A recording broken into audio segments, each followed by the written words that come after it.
Assalamu alaikum my dear students. How are you? All are fine. We can start our class with dua for knowledge. Rabbi Asir, Walatu Asir, Watamin bil Khair, Wabika Nastainu, Ya Fatahu, Rabbi Sidini, Ilma, Rabbi Sidini, Ilma, Rabbi Sidini, Ilma. In the previous class, all of you learned which chapter? Fourth chapter, Baya Hamari Chidiya Rani Ka activities. Then today we are going to study the next portion, page number 27. All of you take your textbook and listen carefully. Did you sing the video regularly? You should sing the video regularly and studying well. Okay. Then से का के ma'am का प्रयोग करते हुए വാക്യോ മേം പൂരാ കീജിയെ. എന്താണ്? വാക്യങ്ങൾ പൂരിപ്പിക്കാനാണ് പറഞ്ഞിരിക്കുന്നത്. സേ ഖാ കെ മേം എന്ന വാക്കുകൾ വെച്ച് ഓരോ വാക്കുകൾ എന്താണ്, ഓരോ സെൻറ്റൻസ് കൊടുത്തിട്ടുണ്ട്. അതിൻ്റെ സെൻറ്റൻസ് നമ്മൾ വാക്യം കോ പൂരാ കീജിയെ. Listen carefully. ചാപ്റ്റർ നെയിം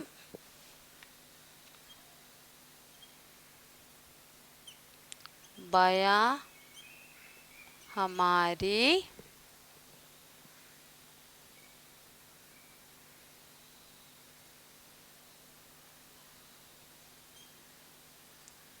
चिड़िया रानी. बया हमारी चिड़िया रानी.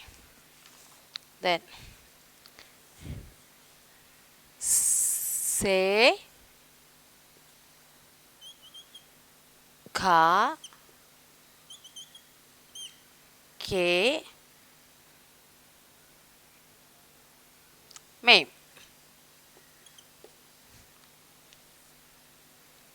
से का वे मेम का प्रयोग करते हुए वाक्यों को पूरा कीजिए. फर्स्ट क्वेश्चन, शब्द के जिस रूप से एक वस्तु या व्यक्ति डैश बोध होता है उसे ഏകവചൻ कहते हैं. നമ്മൾ ഏകവചനം എന്താണെന്ന് പഠിച്ചിരുന്നു അല്ലേ? അപ്പോൾ ഏകവചനം എന്താണ്? ആ സെൻറ്റൻസ് എന്താണ്? ഏകവചൻ. വാട്ട് ഈസ് മീൻ ബൈ ഏകവചൻ? शब्द के जिस रूप से एक वस्तु, स्थान या വ്യക്തി എന്താണ് വരുന്നത് അവിടെ ഡാഷിൽ? നമ്മൾ പഠിച്ചതാണ്. എന്താണ്? വ്യക്തി का बोध होता है उसे एकवचन कहते हैं. और फिर लिसन केयरफुली. എന്താണ്? शब्द के जिस रूप से एक वस्तु या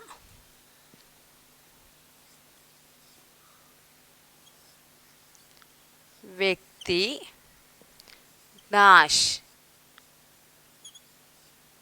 बोध होता है. എന്താണ്?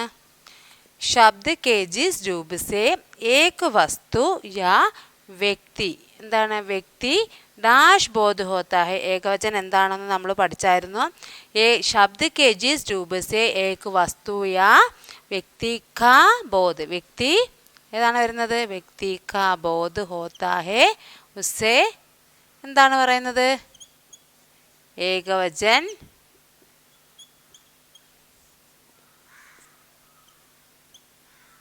എന്താണ്? ഏകവചൻ कहते हैं. शब्द के जिस रूप से एक वस्तु या व्यक्ति का बोध होता है उसे ഏകവചൻ कहते हैं. അപ്പം സെൻറ്റൻസ് നമുക്ക് ഇപ്പം പൂരാക്കരയിലാണ് ഇങ്ങനെ ചോദിച്ചിരിക്കുന്നത്. തിരിച്ചെങ്ങനെയാണ്? शब्द के जिस रूप से एक वस्तु या व्यक्ति का बोध होता है उसे ഡാഷ് कहते हैं. ഇങ്ങനെയും ചോദിക്കാം. എന്താ എഴുതും? उसे डैश कहते हैं, एकवचन कहते हैं. All of you understand?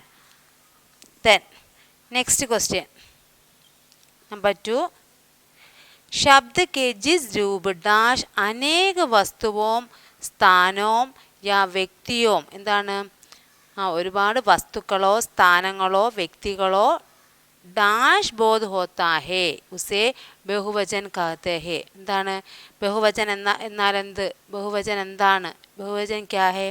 ശബ്ദ് K Jis Roop dash. നമ്മൾ പഠിച്ചായിരുന്നു, ഏകവചനം പഠിച്ചു, ബഹുവചനം പഠിച്ചു. പഠിച്ചവർക്ക് ഇത് എഴുതാൻ സാധിക്കും. ശബ്ദ് കെ ജിസ് രൂപ് എന്താ വരുന്നത് ഡാഷിൽ? ജിസ് രൂപ് സേ കാ കെ മേം ഏതാ വരുന്നത്? ഏകവചൻ. ഇത് ഏകവചൻ പഠിച്ചു. ബഹുവചനിൽ ഏതാ വരുന്നത്? ബഹുവചൻ. ശബ്ദ് കെ ജിസ് രൂപ് സേ അനേക വസ്തു സ്ഥാൻ യാ വ്യക്തി കാ ബോധ് ഹോത്താ ഹേ ഉസേ ബഹുവചൻ कहते हैं. എന്താണ്? ശബ്ദ് കെ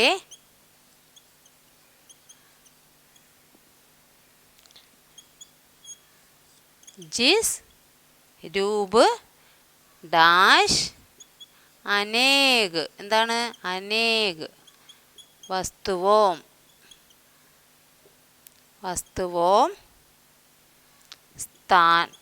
സ്ഥാനവും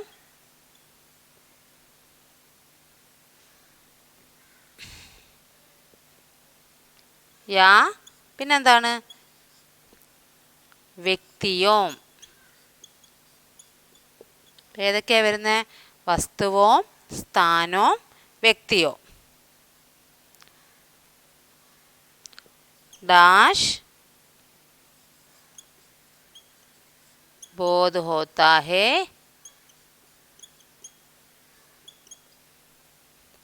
उसे എന്താണ്? ശ്രദ്ധിച്ചേ. ശബ്ദ് കെ ജിസ് രൂപ് ഡാഷ്. ശബ്ദ് കെ ജിസ് രൂപ് എന്താണ് ഇവിടെ പറഞ്ഞത് നമ്മൾ? ജിസ് രൂപ് സേ. ജിസ് രൂപ് സേ അനേക വസ്തുവും സ്ഥാനവും या व्यक्तियों डैश बोध होता है. व्यक्तियों का बोध होता है उसे എന്താണ്? ഡാഷ് ഇവിടെ ഇട്ട് ചോദിച്ചാൽ എന്താ എഴുതും? ബഹുവചൻ. ബഹുവചൻ कहते हैं. എന്താണ്? शब्द के जिस रूप से अनेक वस्तुओं स्थानों या व्यक्तियों का बोध होता है उसे क्या कहते हैं? क्या कहते हैं? बहुवचन कहते हैं. All of you understand? Then अर्थ में अर्थ डैश विशेषता लाने डैश के लिए युग्म शब्दों का प्रयोग किया जाता है. എന്താണ്? പ്രത്യേക അർത്ഥം കൊണ്ടുവരാൻ സാധിക്കുന്ന അർത്ഥ ഡാഷ് വിശേഷത ലാനെ ഡാഷ് ലിയെ. ഡാഷ് ലിയെ എന്താണ്?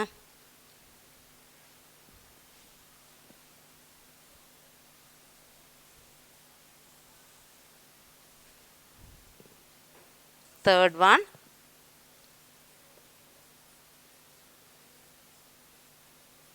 अर्थ डैश विशेषता लाने डैश लिए शब्दों का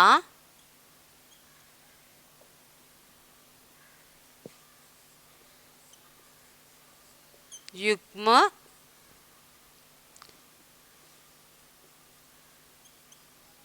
शब्दों का प्रयोग किया जाता है. प्रयोग किया जाता है. എന്താണ് പറയുന്നത്? अर्थ डैश विशेषता लाने. अर्थ डैश विशेषता लाने डैश के लिए പ്രത്യേക അർത്ഥം കൊണ്ടുവരാൻ സാധിക്കുന്ന अर्थ डैश विशेषता. ഇപ്പം ഏതാ വരുന്ന अर्थ? अर्थ में विशेषता लाने के लिए युग्म जोड़ी. युग्म मीन्स युग्म जोड़ी എന്ന പദം युग्म शब्दों का प्रयोग किया जाता है. എന്താണ് അതിന്? എന്താണ് യുഗ്മ ശബ്ദോं का प्रयोग किया जाता है? अर्थ അപ്പോൾ എന്താ വരുന്നത്? അർത്ഥമേം വിശേഷ ലാനെ കേലിയെ. ശബ്ദോങ്ക എന്ത് ശബ്ദമാണ്? യുഗ്മ ശബ്ദോങ്ക പ്രयोग किया जाता है. ഇവിടെയും ഡാഷ് ഇട്ട് വേണമെങ്കിൽ ചോദിക്കാം. എന്താ ചോദിക്കും? ഇവിടെ ഡാഷ് ഇട്ട് ചോദിക്കാം എന്ത് ശബ്ദമാണ്? യുഗ്മ ശബ്ദോങ്ക പ്രयोग किया जाता है എന്ന് അവിടെയും ഡാഷ് ഇട്ട് വേണമെങ്കിൽ നമുക്ക് ചോദിക്കാം. നെക്സ്റ്റ്, യുഗ്മ ഡാഷ് അർത്ഥ ഹേ ജോഡ. യുഗ്മ എന്തിൻ്റെ അർത്ഥമാണ്? ജോഡ. ജോഡ മീൻസ് എന്താണ്? നമ്മൾ പറഞ്ഞില്ലേ നേരത്തെ ഇവിടെ പഠിച്ചപ്പം പറഞ്ഞതാണ്. എന്താണ്? ജോഡികൾ അല്ലേ, ദമ്പതികൾ. ജോഡ എന്താണ്? ദമ്പതികൾ. അപ്പോൾ ഹസ്ബൻഡിൻ്റെയും വൈഫിൻ്റെയും കാര്യം പറഞ്ഞു, അവരെന്താണ്? ജോഡികളാണ്. എന്ത്? ജോഡ. അപ്പോൾ എന്താണ്?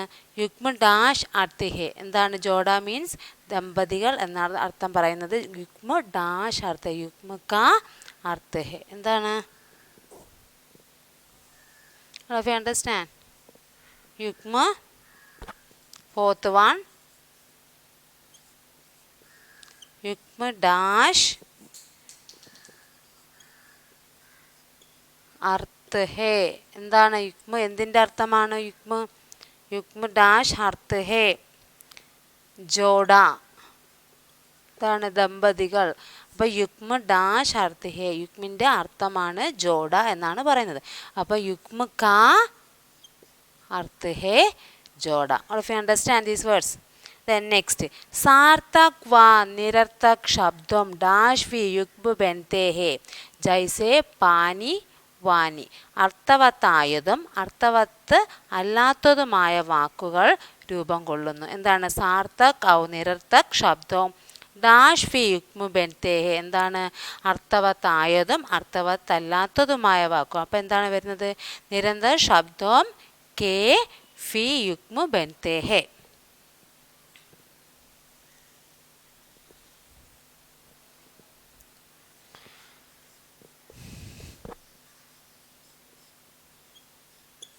सार्थक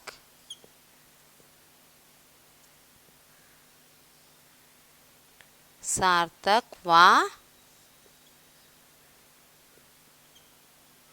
निरंतर शब्दों डैश फी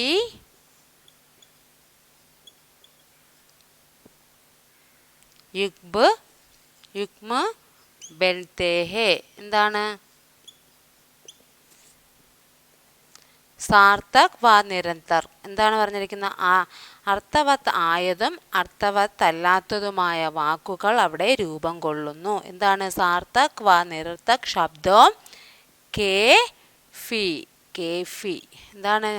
ശബ്ദം കെ ഫി യുഗ്മ ശബ്ദ बनता है. All of you understand these words? Then से का के व में का प्रयोग करते हुए वाक्य में पूरा कीजिए. നമ്മൾ എന്തൊക്കെ വെച്ചാണ് വാക്കുകൾ പൂർത്തീകരിച്ചത്? സേ, കാ, വേ, മേം എന്ന വാക്കുകൾ കൊണ്ടാണ് നമ്മൾ എന്താണ് വാക്യങ്ങൾ പൂരിപ്പിച്ചത്. അപ്പോൾ all of you understand? എല്ലാവർക്കും ഇത് മനസ്സിലായല്ലോ? അപ്പോൾ അടുത്ത നോക്കിയേ.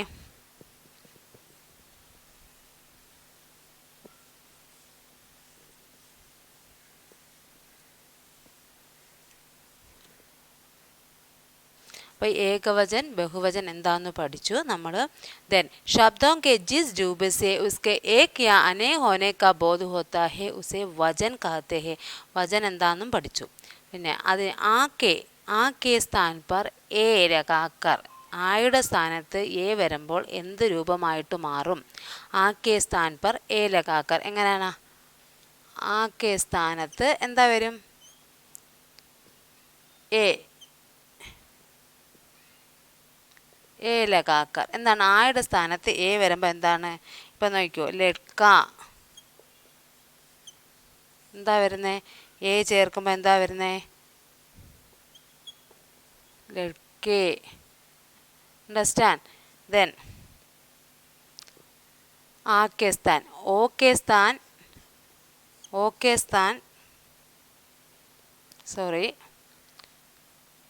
ആക്കെ സ്ഥാൻ പർ ഓം ചേർത്ത് വരുമ്പോൾ എങ്ങനെയാണ് വരുന്നത്? ലഡ്ക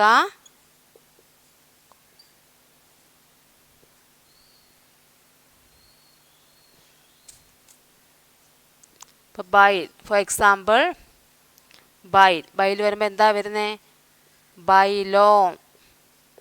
എന്താ വരുന്നത്? ആയുടെ സ്ഥാനത്ത് എ ചേർത്ത് എഴുതുമ്പം ലഡ്ക എന്ന സ്ഥാനത്ത് എന്താ വരും? ലഡ്കേ, എ എന്ന് ചേർത്ത് എഴുതും. പിന്നെ ആക്കെ സ്ഥാൻ പർ ഓ ലഗാക്കർ എന്താണ്? ഓ ആയുടെ സ്ഥാനത്ത് ഓ എഴുതുമ്പോൾ എന്താണ് വരുന്നത്? ബൈൽ, ബൈലോം. ദെൻ ആക്കെ സ്ഥാൻ പർ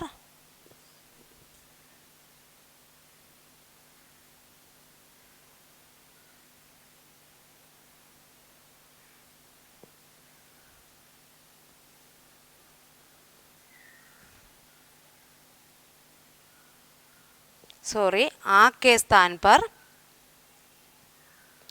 ഇത് एम. ഇപ്പോൾ ലഡ്ക, ലഡ്കേം. ആക്കെ സ്ഥാൻ पर ओ लगाकर बैल, बैलोम. बैल, बैलोम. देन ആക്കെ സ്ഥാൻ पर ഓം लगाकर എന്താ വരുന്നത്?